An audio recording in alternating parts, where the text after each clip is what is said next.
Mhm.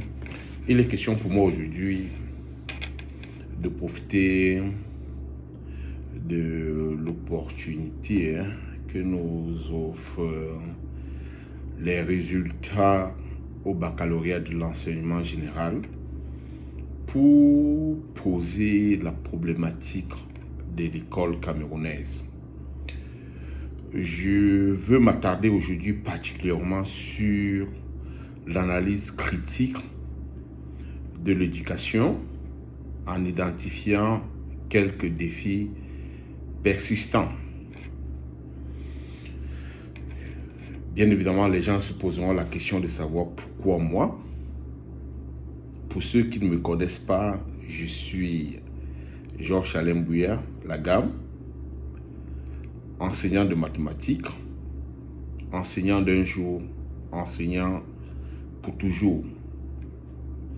J'ai eu le privilège de partager le début de mon expérience professionnelle avec Monsieur Moukoko Priso, enseignant chevronné, pédagogue de haut vol, chercheur indiscutable, qui chaque jour nous invitait à réfléchir autour des causes des mauvais résultats dans notre système scolaire et d'y proposer quelques solutions de remédiation. Compte tenu du temps, je vais plus ou moins ramasser pêle-mêle 10 causes des mauvais résultats dans notre système scolaire, tout en m'éloignant de la cause la plus indiquée par les experts du dimanche, c'est-à-dire les réseaux sociaux.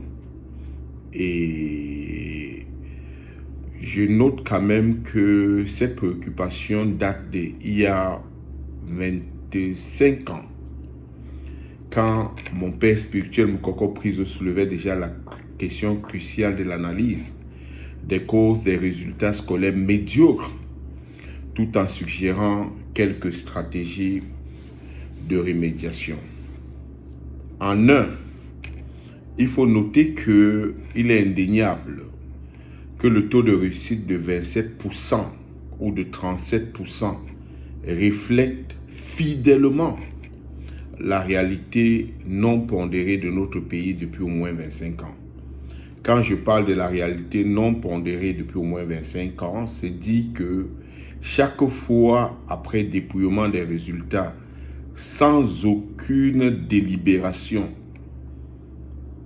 le taux de réussite qui saute à l'œil, c'est autour de 25 ou 30%.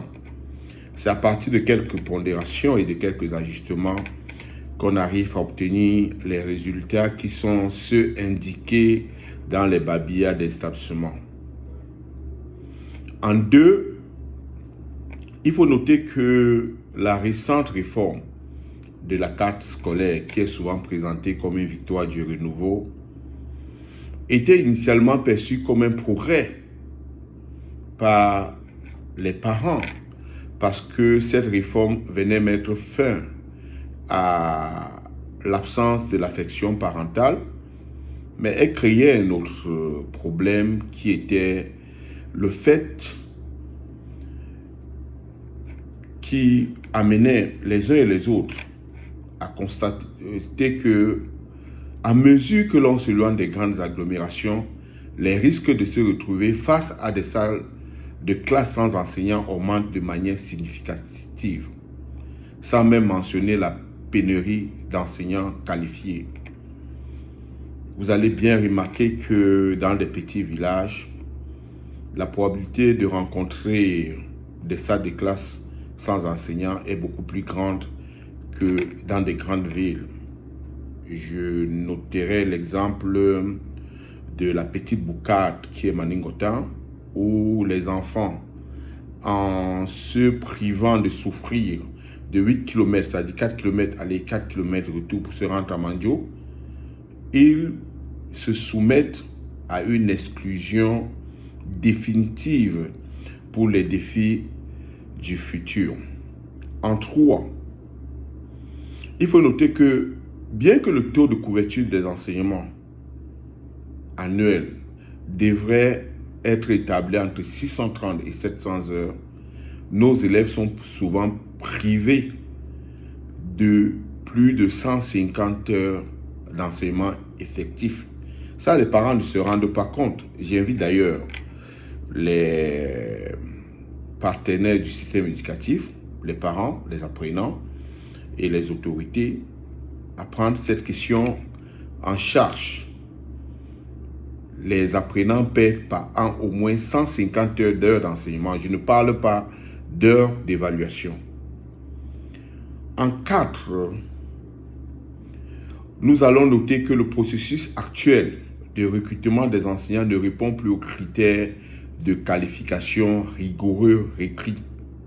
Les fondateurs, qui sont par ailleurs les commerçants, privilégient souvent les options les moins coûteuses, les moins onéreuses au détriment de la qualité pédagogique. C'est-à-dire que en face de deux enseignants, un qualifié et l'autre moins coûteux, le fondateur qui est un commerçant va choisir l'enseignant le moins coûteux, même s'il ne peut rien apporter sur le plan pédagogique et didactique aux enfants. En 5, il faut noter un déficit criant en matériel didactique. Les parents de classe moyenne ne se rendent pas compte. Mais pour ceux qui ont l'habitude de fréquenter des petites villes et des bourgades, ils se rendront compte que les élèves n'ont pas souvent les outils didactiques nécessaires et ils sont en incapacité de soumettre un devoir à eux proposé par les enseignants. De nombreux établissements fonctionnent sans livre ni support pédagogique approprié, adoptant parfois une approche plus ludique que formative.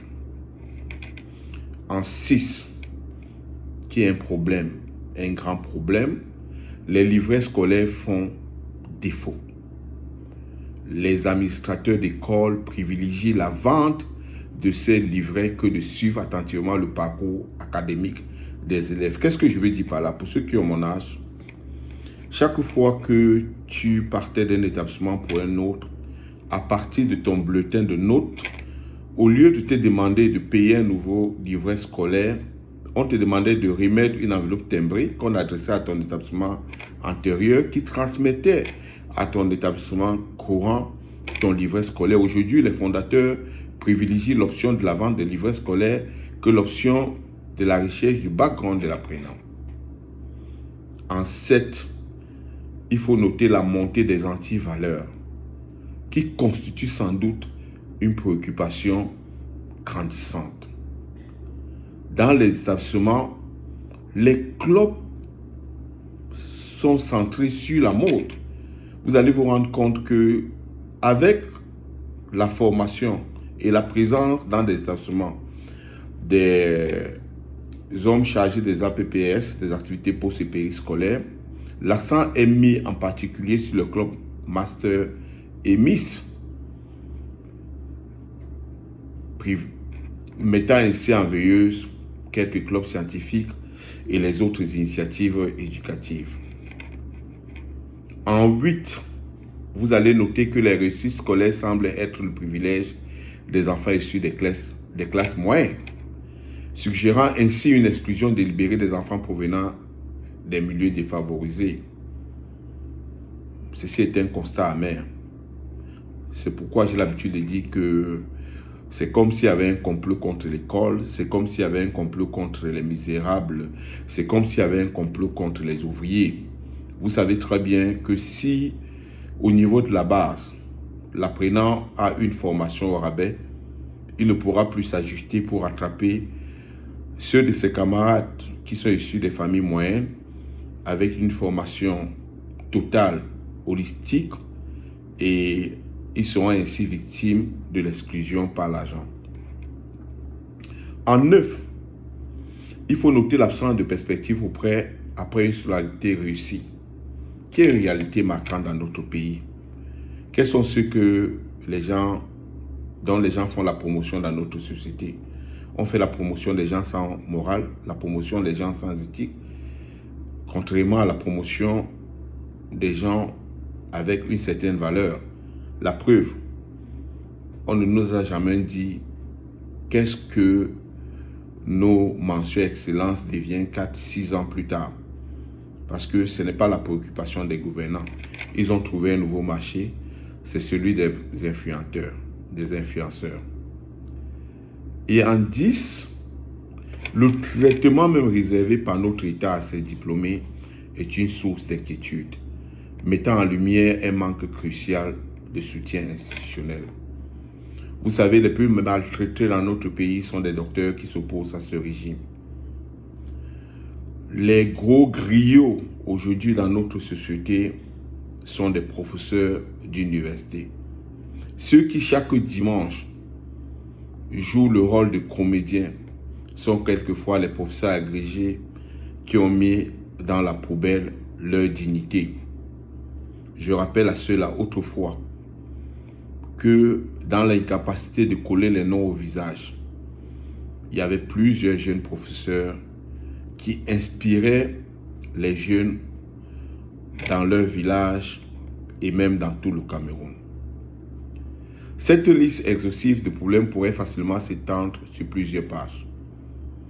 Je prendrai 4 ou 5 heures pour vous parler seulement des causes des mauvais résultats dans notre société. Le changement de cette réalité exige un courage extraordinaire et une volonté politique inébranlable. Je crois que chacun devrait se mobiliser pour ne pas voir son enfant être exclu de la course, de l'avenir et du devenir. Et sur ce, comme j'ai l'habitude de le dire, un autre Cameroun est possible, c'est seulement si nous agissons autrement.